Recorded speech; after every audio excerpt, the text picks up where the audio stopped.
और रांची में ही आयसा अध्यक्ष नेहा बोरा पर स्याही फेंकी गई है। नेहा बोरा पर स्याही को लेकर खबर बता दें, छात्र आंदोलन में शामिल होने गई थी बोरा और आयसा अध्यक्ष नेहा बोरा पर स्याही फेंकी गई है। पैलेट गन से नहीं डरी तो स्याही से क्या डर, नेहा का ये बयान।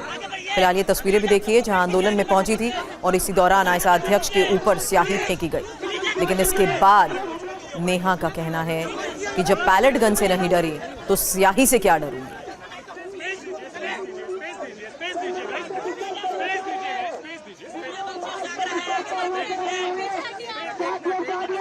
मौजूद तमाम छात्रों को फूल जोहार, बहुत बहुत क्रांतिकारी इस्तकबाल। क्योंकि आप लोग बार बार पूछ रहे हैं कि स्याही फेंक दी क्या करेंगे। 20 जुलाई को हमारे ऊपर टीयर गैस शेल फेंके गए थे, लाठियां फेंकी गई थी, पैलेट गन्स चलाए गए थे। अगर तब छात्र नहीं डरे तो आपकी ये मामूली सी स्याही से क्या करेंगे।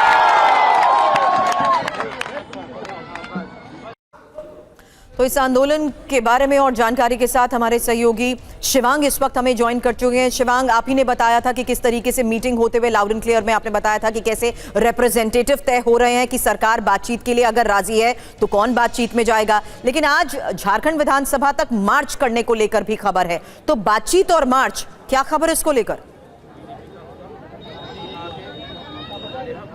देखिए सुरभि, दो बातें हैं। पहली बात तो ये कि जो नेहा बोरा यहाँ पहुंची हैं इस प्रोटेस्ट मार्च को छात्रों का समर्थन नहीं है। वो इस पूरे प्रोटेस्ट मार्च को अलग कर चुके हैं अपने आप से। अच्छा। दूसरी बात, छात्र इंतजार कर रहे हैं कि सरकार का इनविटेशन आए तो वो बातचीत के लिए जाएं। अभी पीछे ही मेरे आप देखें, नेहा बोरा यहाँ पे मीडिया से बात भी कर रही हैं और एक लंबा मार्च उन्होंने विधानसभा तक निकाला है। आज 7 तारीख को विधानसभा घेराव का उन्होंने कॉल दिया था। वो सुबह यहाँ पे आई, वो देवेंद्र नाथ महतो से मिली, उनकी तबीयत का हाल जाना और उसके बाद वो जो दूसरे प्रोटेस्टर्स थे उनसे भी मुलाकात करके यहाँ पे एक लंबा मार्च जो है वो आयसा और दूसरी संस्थाओं ने निकाला है। मैं कोशिश करूंगा नेहा से बात करने की। नेहा, हम लाइव हैं। क्या हुआ, आपके ऊपर स्याही किसने फेंकी? हम लाइव सुन रहे हैं।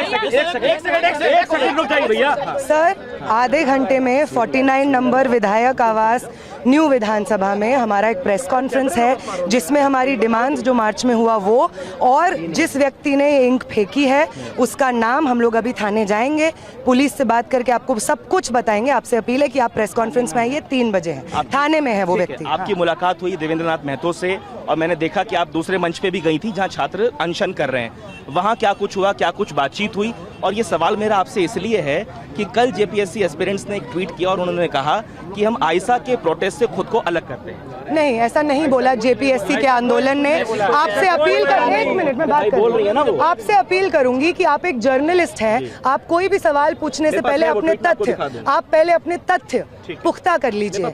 छात्रों ने बोला का क्या मतलब है? जो कमेटी बनी है उसकी तरफ से आया, उस कमेटी की तरफ से एक ट्वीट आया है कि हम लोग साथ के नहीं। ट्वीट क्या उस कमेटी के ऑफिशियल हैंडल से ट्वीट आया?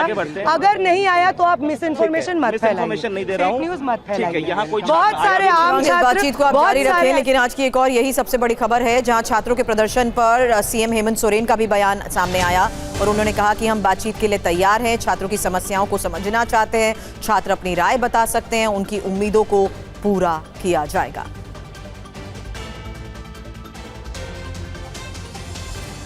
जो माध्यम है वो माध्यम हमने बता रखा है और बात करने के लिए भी हम लोग तैयार हैं। जो छात्रों की इच्छा है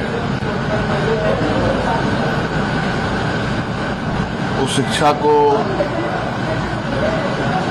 हम जयपाल सिंह स्टेडियम से बाहर तक ले जाने की कोशिश में, पूरे राज्य की जो हमारे छात्र छात्राएं हैं जो इस संबंध में अपने विचार रखते हैं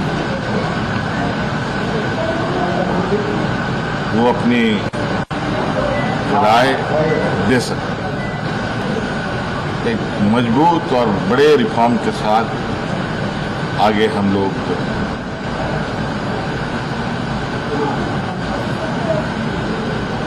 बच्चों की जो ये जिज्ञासा है उस जिज्ञासा को उनके अनुरूप बनाने के उद्देश्य से आगे बढ़े।